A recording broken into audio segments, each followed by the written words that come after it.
Swayam Prabha. Digital India. Educated India.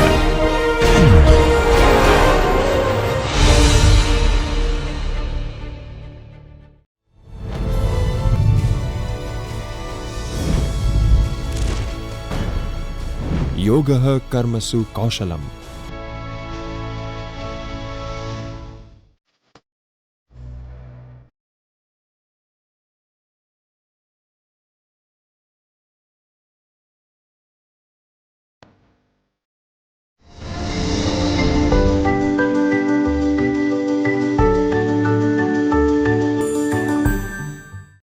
Hello students, I, Dr. Dhaval Nakum from Gujarat University welcomes you all to the third part of Fundamentals of Accountancy.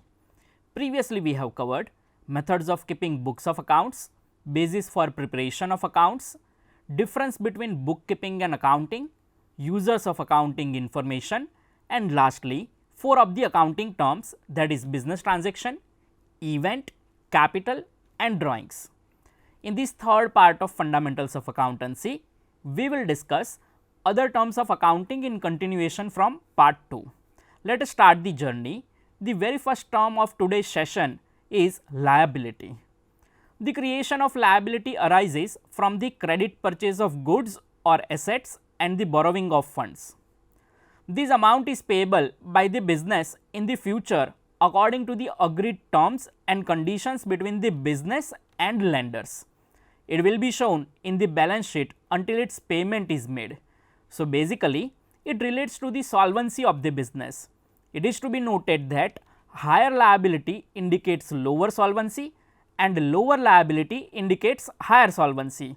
So, we can say that liability and solvency have inverse relationship. For a precise understanding of liability, let us understand its classification as well. The very first classification is liability on the basis of relation, which includes internal liability and external liability, and the second classification is liability on the basis of time, which includes current liability and non-current liability. Let us understand what is internal liability and external liability. First of all, you have to understand the concept of a separate entity very carefully. It means that the owner and the business are considered separate entities. When the owner provides capital to the business, it becomes an internal liability of the business. It is a liability of the business towards the owner. In brief, the amount payable by the business to the owner is an internal liability. For example, if the owner provides capital of rupees 5 lakh, this rupees 5 lakh is a liability of the business towards the owner. It becomes internal liability of the business. Now, we will discuss the external liability.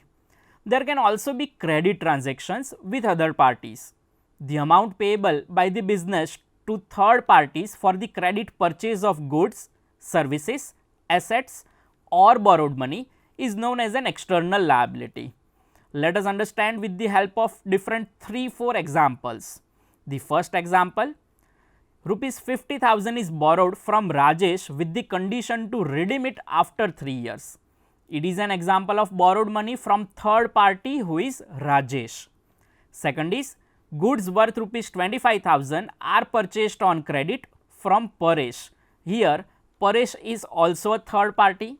The next example is rupees 1000 is outstanding for the payment of salary, which is to be paid to the again the third party employees. The next example is furniture worth rupees 25,000 is purchased on credit from Sunil. All these dues are payable in the future and are considered third party liabilities. So, we can say that internal and external liabilities are determined on the basis of relationship between the business with the owner and the third parties. Now, we will understand the bifurcation of liabilities on the basis of time period, that is current liability and non-current liability. A liability that is to be paid within 1 year by the business is known as the current liability. Current liabilities are also known as short term liabilities, and generally short term liabilities includes goods purchased on credit, outstanding expenses, etc. For example, goods purchased on credit from Paresh, outstanding payment for salary, credit purchase of furniture, etc. All are examples of current liabilities. The size of current liability is used to measure the short term solvency of the business. Next is non-current liabilities. A liability that is to be paid after more than 1 year by the business is known as non-current liability. Non-current liabilities are also known as long-term liabilities of the business. Non-current liabilities include bank loans, debentures, etc. And for example, a bank loan obtained for 2 years or 5 years or maybe 10 years. So, any duration about 12 months of liabilities makes it non-current liabilities. The size of non-current liabilities is used to measure the long-term solvency of the business. The next term in accounting is assets. There are two important aspects in business: liabilities and assets. We have studied liabilities and their types. Liabilities represent funds that need to be invested, and the place where these funds are invested is known as assets. An asset is any tangible or intangible product or item that is owned by the business and has economic value. In other words, an asset represents economic resources held by the owner from which there is an expectation of economic benefit to the business in future. There are different types of assets from the viewpoint of tangibility, time period, real value and fictitious assets. Now, we will discuss about classification of different types of assets. As shown in figure, assets can be classified in following ways: non-current assets, which includes tangible and intangible fixed assets, then current assets, then again the sub-classification of current asset is liquid assets, and then real assets and fictitious assets. First of all, we will discuss what is non-current assets. Non-current assets are identified based on time. Just like the non-current liabilities, non-current assets are for periods of more than 1 year. They are known as long-term assets, or we can say the fixed assets. Land and building, plant, machinery and furniture are fixed and tangible assets. Other assets like trademarks, copyright, patents, goodwill and franchisee are also fixed assets but are intangible. Also, these assets have a life of more than 1 year. Further, non-current assets are categorized into two types: tangible assets and intangible assets. Let us first of all understand what is tangible assets. Tangible assets are assets that can be seen and touched. They have physical existence. Tangible assets are a subcategory of non-current assets and include land, building, plant, machinery and furniture. The reduction in the value of tangible asset is known as depreciation, which is to be debited to the profit and loss account. Next term is intangible assets. Intangible assets, as the name suggests, do not have any physical existence and cannot be seen or touched. They are also a subcategory of non-current assets, and it includes trademarks, copyrights, patents and goodwill. The reduction in the value of intangible assets is known as amortization, which is debited to the again profit and loss account. All tangible and intangible assets are used for production purposes, whereas current assets are used for day-to-day operations. So, let us understand what is current assets with little more details.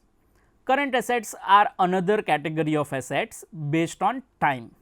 The holding period of such assets is less than 1 year. These assets can be converted into cash with minimal effort and are used for routine business transactions. Current assets include cash balance, bank balance, debtors, bills receivable, raw material of stock, finished stock, etc. Current assets are also known as gross working capital.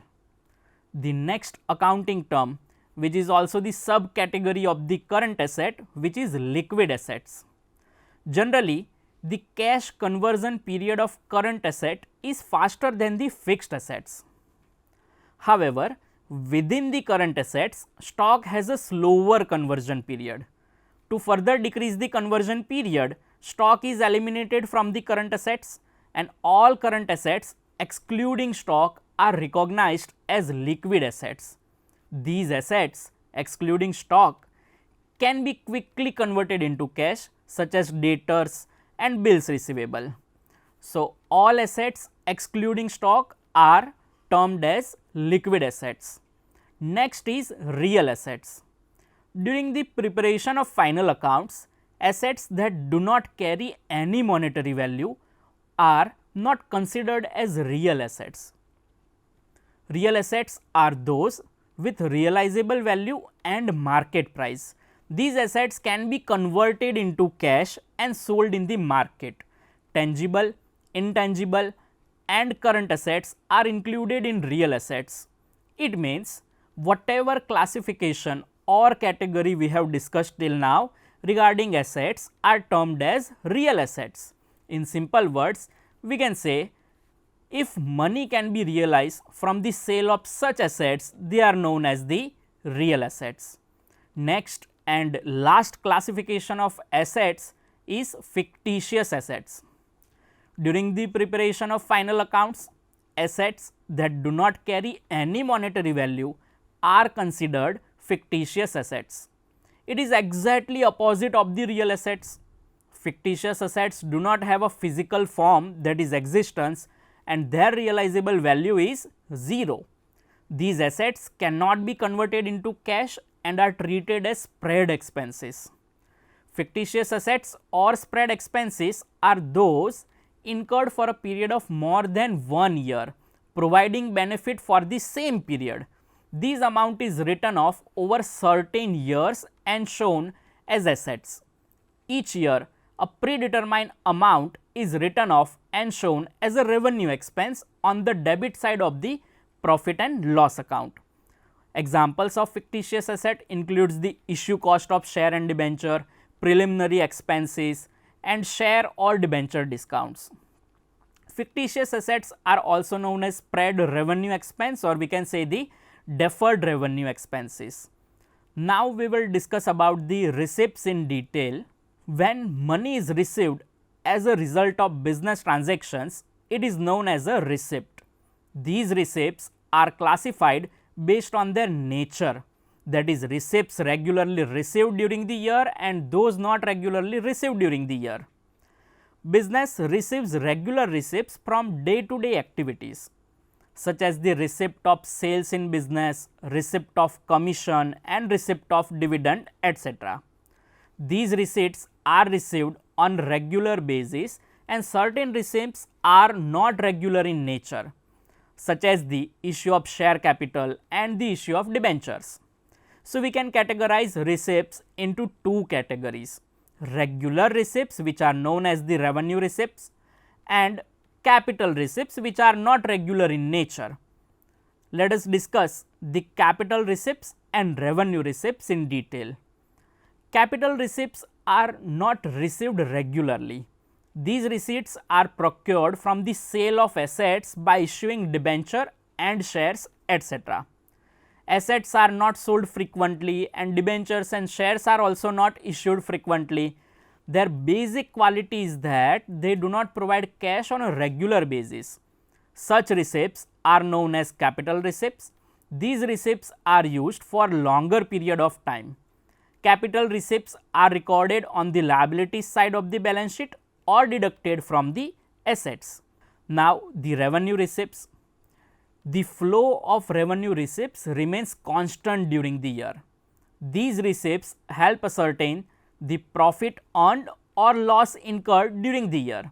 This category includes income from sales, income from commission, income from discounts, income from rent, etc. These receipts arise frequently and are also known as revenue income. Please keep in mind that revenue receipts are recorded in the cash book. After understanding receipts and its types, Now we will go through the payments. Money paid as a result of business transactions is known as payments. Payments are classified based on their nature, very similar to the receipts, that is payment regularly made during the year and those not regularly made during the year. For example, if a business is run in rented premises and rent is paid regularly every month, this is a regular payment. Throughout the year, this payment is made. And conversely, if a machine is purchased for the business, this expenditure is not regular expense. Like receipts, payments, that is expenses, are also categorized into two categories: capital expenditure and revenue expenditure. We will see different types of payment. First is capital expenditure. Capital expenditure is not regular in nature. Generally, capital expenditure arises when fixed assets are purchased such as machines, furniture, plants and equipments. These assets are not purchased frequently, making this a capital expenditure. The redemption of debentures is also a capital payment. All capital expenditure are recorded on the asset side of the balance sheet or deducted from the liability side of the balance sheet. Next is revenue expenditure. The flow of revenue expenditure remains constant during the year, just like revenue, regular income. These payments helps determine profit or loss. This category includes payments from salaries, wages, telephone expenses, advertisement expenses, etc. All cash based revenue expenditure are recorded on the payment side of the cash book. Next is deferred revenue expenses. These expenses are known as fictitious assets. We have talked about fictitious assets in detail. Now, initially they are recorded on the asset side of the balance sheet. These expenses cover periods of more than 1 year and are generally spread out over a period of time based on the benefits received by the respective accounting period. These expenses are written off during each accounting period as per their predetermined proportion and transferred to the profit and loss account. Next term in accounting is expense. Expenses refer to amounts spent whose benefits are available to the respective accounting year only.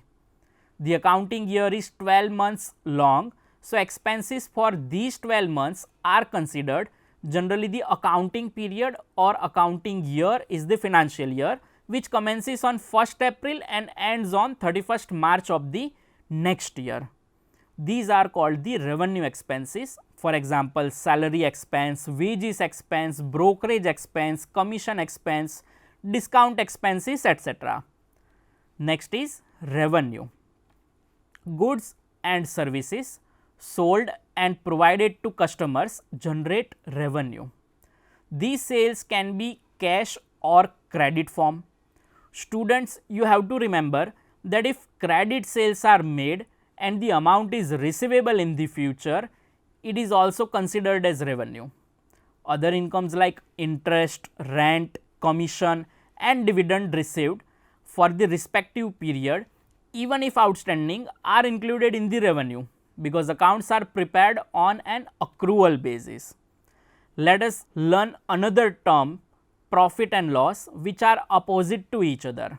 Profit, in general terms, when any income is greater than cost, it is known as profit. In accounting, after deducting regular payments, that is revenue expenses, from regular receipts, that is revenue income of the year, the remaining surplus is known as the profit. The excess of day-to-day incomes over expenses of the business is called profit, specifically the revenue profit. This kind of profit is computed from the profit and loss account and in the company form from the income statement.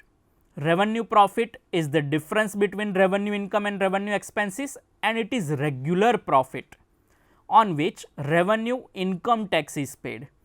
There can be irregular profits known as the capital profits. For example, if a plant is sold for rupees 11 lakh and its cost was rupees 9 lakh, The difference, which is profit of rupees 2 lakh, is capital profit. Capital gain tax is paid on this profit of rupees 2 lakh rupees. Now, we will talk about the next terminology, that is loss. The computation of loss is the opposite of profit computation. When regular incomes, that is revenue incomes, are less than regular expenses, that is revenue expenses, the difference is known as loss. That is why we are saying that it is the exactly opposite computation. This is called the revenue loss. The term deficit is commonly used to describe loss in practice. Some losses occur without any transaction, such as goods destroyed by fire, rain or accidents. These are considered as revenue losses. If any asset meets with an accident and a machine is destroyed, this event is also treated as a loss. If an asset is sold for less than its book value, the amount not received is also called a loss, specifically a capital loss. The next term is gain, which is very similar and often used as a synonym of the profit. So, now we will discuss about the next terminology, which is purchase. In accounting, in general terms, purchase has a broader meaning. In accounting, purchase has a very precise and specific meaning. In normal terms, a purchase may include anything like furniture, goods, services, plants, investments, etc. However, in accounting, not all these purchases are treated as business purchases. They are considered as expenses of the business. For a businessman dealing in goods, the purchase of those goods is treated as a purchase in accounting. For example, when a grain merchant purchases stationery, it is considered a stationery expense. But if he purchases grain, it is treated as a purchase. If a stationery store purchases different items related to stationery, it is purchase for the stationery business. In brief, any product or service purchased by the businessman for the business he is dealing in is considered a purchase from accounting viewpoint. These purchase can be in cash or credit form. Next is sales. A businessman receives different types of income from the business. Not all these incomes are treated as sales. A businessman dealing in goods will treat the sale of those goods as a sales in accounting. For example, income generated by a grain merchant through the sale of grain is called sales. If a grain merchant sells old furniture and realizes rupees 10,000, it is not considered as sales because his business is for grain. Income from sale of cloth made by a cloth merchant is sale from the cloth. Let us learn the important term in accounting, that is stock. There are two different types of stock, opening stock and a closing stock. Goods purchased by a businessman for business purposes, trading purposes that remain unsold are called stock of the business.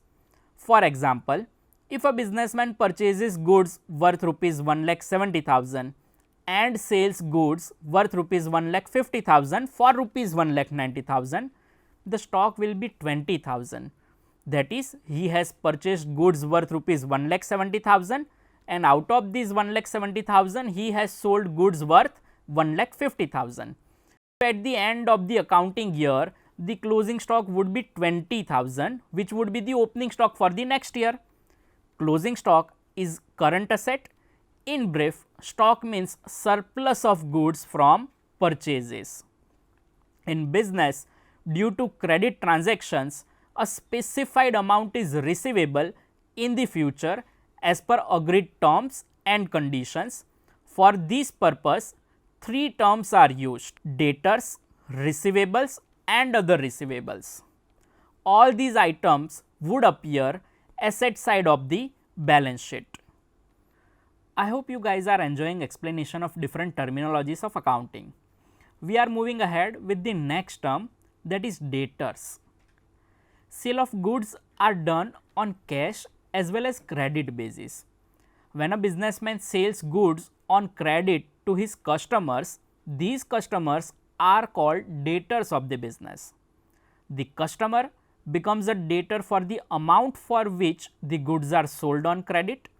Debtors refer to the group of customers to whom goods are sold on credit. We have already discussed the term current assets. Please keep in mind that debtors are treated as current assets. The next term is bills receivable. When goods are sold on credit and the seller needs liquidity, they take advantage of the bills receivable. A bill receivable is the conversion of debtor into another document to pay dues to the seller. It is a written document involving two parties, the bill writer, generally who is the goods seller, and the bill acceptor, generally who is the goods purchaser. The bill writer acquires the right to receive an agreed amount by a predetermined date in the future, making it receivable. The bill is a bill receivable for the bill writer, and in this written document the bill acceptor accepts the responsibility to pay the specified amount on the maturity date. Generally, bills receivable emerge from debtors. In most cases, bills receivable arises from the debtors. Next term is other receivables. Debtors and bill receivable are concerned with receivable amount from goods sold on credit only. Any receivable amount other than debtors and bill receivable is considered as the other receivables. This category includes commission outstanding, rent outstanding, interest outstanding, prepaid expenses, etc. Loans, advances and similar items are also included in other receivables. Just as a business allows credit to its customers, it also receives credit from its suppliers. The amount is payable by the business in the future as per agreed terms, and for this purpose, three terms are used. All items would appear on liability side of balance sheet like creditors, bills payable and other payables. Let us first discuss what is creditors. Just as a businessman makes credit sales, he also undertakes credit purchases. A person from whom goods are purchased on credit becomes a creditor of the business. A trader becomes a creditor of the business for the amount for which goods are purchased on credit. The group of suppliers from whom credit is received is known as creditors. Remember that creditors are treated as current liabilities, just like debtors are treated as current assets. Next term is bills payable. Bills payable is a written document involving two parties, the bill writer and the bill acceptor, just like the bills receivable. The bill acceptor accepts responsibility to pay a certain amount on a predetermined date in the future, making it payable. The bill acceptor accepts the written responsibility to pay the specified amount on the specified date. In the case of bills payable, the bill acceptor pays the amount written in the bill to the writer on the maturity date. Generally, bills payable emerge from creditors and are considered as part of the current liabilities. Now, we will learn about the other payables. Any amount to be paid by the business person in future to any person or persons is known as payables. Creditors and payables are included in payables, and other payables include outstanding salary, outstanding wages, any expenses outstanding and pre-received incomes as well. Pre-received incomes are kind of a liability, and all these payables are treated as current liabilities. The next terminology in accounting is cost. Cost refers to the resources used to make a product expressed in monetary terms. To produce any product or provide any service, the sum of all the expenses required is the cost. Generally, cost includes raw material cost, labor cost and other cost. Next is voucher. The authenticity of any business transaction is examined through a voucher. A voucher is a written document of a business transaction. The type of transaction is determined based on the voucher. Types of transactions like cash transaction, credit transaction, purchase transaction, sales transaction, transactions with the bank, expenses transaction, income transaction, asset transaction, liability transactions are determined from the vouchers only. After determining the type of transaction, transactions are recorded in the books according to the rules of accounting. Let us understand the common term which we use in our routine as a customer as well, that is discount. Discounts emerge from purchase sales transactions. Often a certain amount is deducted from the total amount of purchase or sales as per the agreed condition, and the net amount is paid only. The amount deducted from the total amount is known as a discount, and there are two main types of discounts. One is trade discount and the other one is the cash discount. First of all, let us understand what is trade discount. At time of sales, a business person may deduct a certain percentage or amount from the sales price, known as a trade discount. Trade discount are not recorded in the books. For example, if goods worth rupees 1 lakh are sold to Atul at a 2% trade discount and payment is made within 15 days. So, rupees 2000 will be allowed as a discount and the selling price will be of rupees 98,000 only, and which will be recorded in the books. No accounting entry is made for the discount in the, or we can say the trade discount in the books. The second type is cash discount. To attract the customers and to encourage quick payment of credit sales, a certain amount is deducted from the receivable amount, known as a cash discount. Cash discount are recorded in the books, and after deducting the trade discount, the cash discount is determined. For example, if Atul makes the payment within 15 days, he will receive a cash discount of rupees 300 and will pay only 97,700. So, out of 98,000, 300 rupees will be deducted. This 300 rupee will be recorded as a cash discount expense. For Atul, it is income and will be recorded as discount received in his book. Now, we will understand what is discount received and what is discount allowed. Cash discounts are recorded in the books, with discount received treated as income and discount allowed treated as an expense.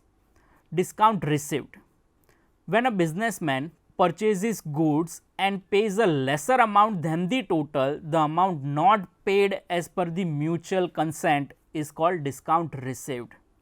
This is the income for the business. For example, if goods worth rupees 5 lakh are purchased from Rajendra with a 2% discount for payment within 7 days, the payment made would be rupees 4,90,000 only, that is 5 lakh less 10,000 rupees. Then these 10,000 rupees discount received will be recorded as the income. Next is discount allowed. When a businessman sells goods and receives a lesser amount than the total, the amount not received as per the mutual consent is called the discount allowed. This is an expense for the business. For example, if goods worth rupees 25,000 are sold to Rupal with a 2% discount for payment within 10 days, the payment received would be rupees 24,500 only, that is rupees 25,000 less rupees 500. Rupee 500 discount allowed will be recorded as an expense. Next term in accounting is depreciation. Depreciation is the reduction in the value of an asset over time, and it is non-cash expense and is recorded as an expense in accounting. Each year, the value of the asset is reduced by a certain rate, and this amount is called depreciation. Before making tax payment to the government, depreciation is always deducted. For example, if a machine is purchased on 1st April of 2023 for rupees 5 lakh with an estimated life of 10 years. So, 50,000 rupee will be charged as depreciation each year in the profit and loss account. Gathering knowledge about terminologies of accounting is important to have clear picture of accounting. Next term is bad debt.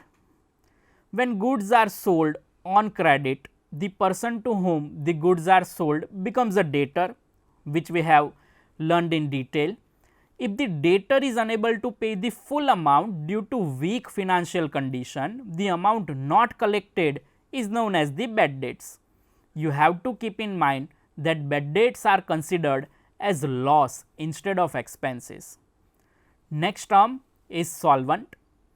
This term examines the financial soundness of a business.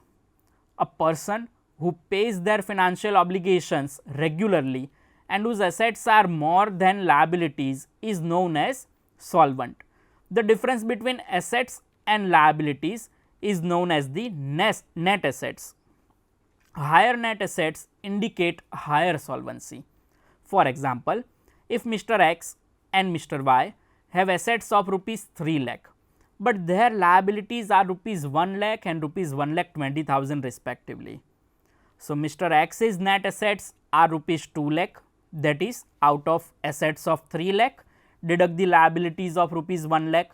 So, his net asset is 2 lakh rupees, and Mr. Y's net asset is rupees 1,80,000, that is out of 3 lakh assets, deduct the liabilities of rupees 1,20,000. Mr. X has a better financial position than Mr. Y. Next term is insolvent, which is the antonym of the solvent. So, in accounting, a person who is unable to pay their dues is known as insolvent. Insolvency status is decided by the court only. Unless a person is declared insolvent by the court, they cannot be treated as insolvent. Next term is debit and credit. Debit and credit are two important terms in accounting. Every transaction has two effects in the double entry system, debit and credit. Understanding debit and credit is fundamental to understanding the accounting. In accounting, two sides are used for preparation of accounts.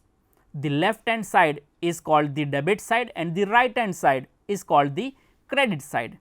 Debiting an account means recording a transaction on the debit side, and crediting an account means recording the transaction on the credit side.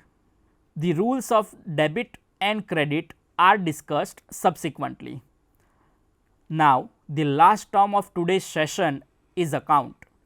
In business, a significant number of transactions pertain to a certain items and persons. For example, Mr. X is a customer of the company and engages in transactions with the company, averaging one transaction per week. So, summary of transaction done with Mr. X will be available in one place, which is known as the account. Thus, there will be roughly 50 transactions with Mr. X during 1 year. An account is a summary of every separate transactions. These transactions may have effects on the debit side or credit side of Mr. X's account. The account of Mr. X would provide information on whether the amount is receivable from Mr. X or payable to the Mr. X. These concepts will be further understood in the subsequent part. Now, let us recollect the discussion of this module. In this part 3 of fundamentals of accountancy, we have acquired information about several other terms of accounting. The meaning of each accounting term is very precise and accurate.